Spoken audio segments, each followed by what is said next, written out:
bem-vindos! A gente está aqui trabalhando no nosso vídeo, nossa continuação do capítulo sobre crime, desvio, social. E a gente tem na nossa parte do livro, na leitura sociológica, um texto do Howard Becker, trabalhando sobre aquela ideia dos desviantes. Quem são esses seres desviantes? Lembrando sempre que a gente trabalhou no nosso vídeo anterior, teórico, que justamente o crime é um tipo de desvio, mas nem todo desvio necessariamente é tipificado como crime. Todo crime é um desvio da lei, ele infringe a lei.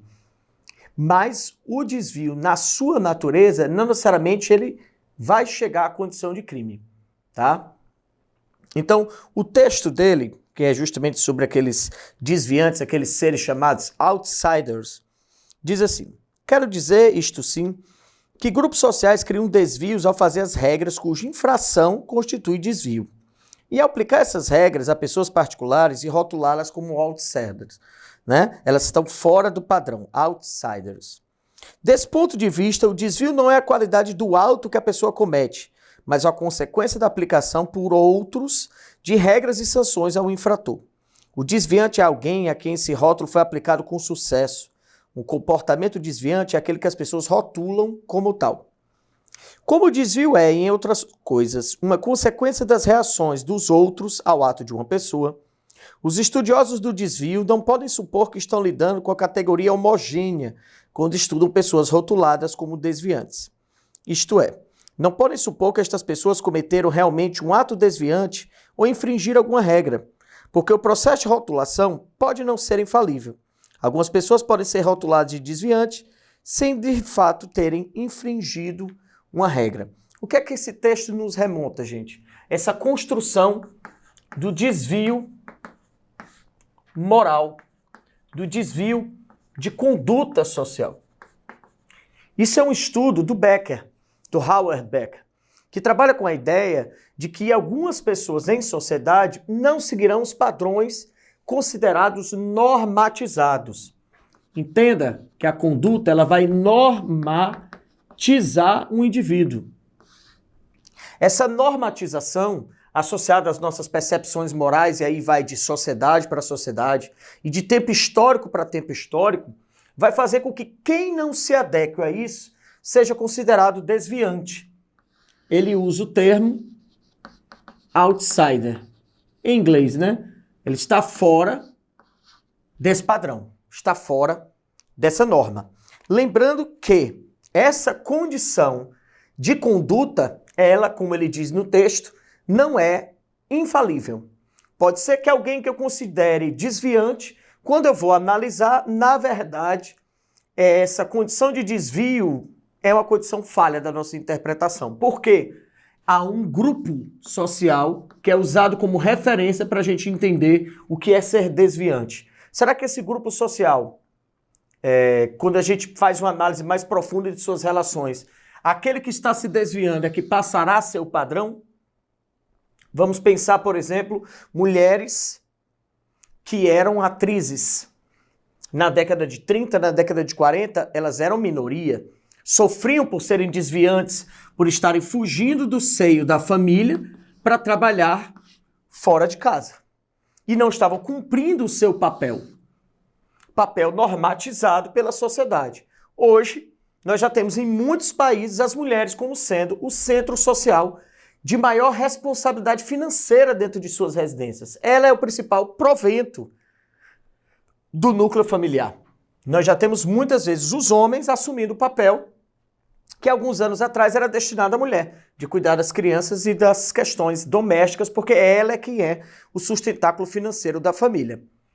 O Ivan Goffman também é um sociólogo que vai trabalhar sobre essa ideia dos desviantes.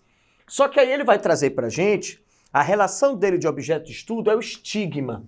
Estigma, gente, é uma marca profunda sobre o indivíduo, fazendo com que esse indivíduo seja visto primeiro por essa marca, antes mesmo dele poder dizer algo sobre si.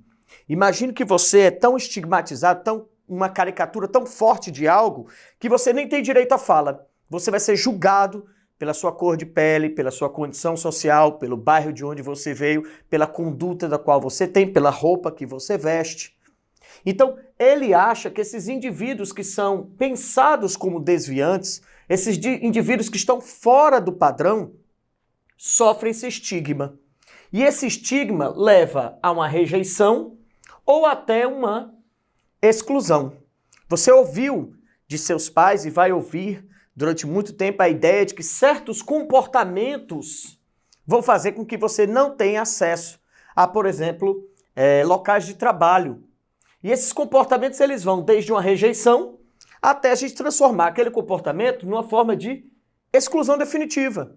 Então, algumas pessoas não terão acesso a vagas de trabalho por conta de seus comportamentos considerados fora do padrão. A gente pensa que isso não interfere na nossa sociedade, mas as grandes empresas hoje, elas olham as redes sociais de seus funcionários, justamente para tentar entender se aquele funcionário, dentro de seu momento, fora do local de trabalho, é uma figura que segue um padrão normatizado ou se ele foge desse padrão.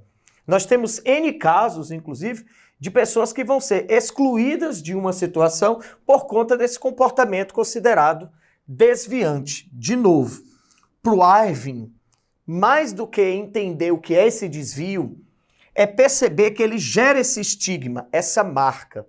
E essa marca ela fica sendo um mecanismo prévio de identificação. Esse é o grande problema. O indivíduo não vai ser mais analisado pelo que ele é, porque a marca que ele apresenta vem antes dele, fazendo com que a gente elabore preconceitos sobre esses grupos. Esses preconceitos, eles são combatíveis. A gente precisa combatê-los antes deles se tornarem um processo de exclusão. Enquanto eles estão sendo formados, a gente pode combatê-los. Primeiro, ensinando que esse tipo de comportamento é uma interpretação do coletivo, do panótipo, do olhar. Tá? O panótipo é esse olhar que vigia. E essa vigilância é importantíssima para a gente normatizar ou não o comportamento das pessoas. Normatizando, seja no aspecto físico, a gente acaba criando estigmas das pessoas, tá? No aspecto social, ou até em aspectos psíquicos, fazendo com que aquele indivíduo seja visto como um incapaz, como um anormal. E sempre a gente tem que, na sociologia, entender o que é essa normalidade, de onde vem essa normalidade, quem determina essa normalidade, de onde vem esse estigma, de onde essa pessoa sofre esse preconceito. É esse o objeto de estudo desse jovem Goffman e do Becker, tá? Quando no texto a gente leu sobre para quem ele explicasse para vocês melhor o que é esse ser desviante, tá bom? Forte abraço!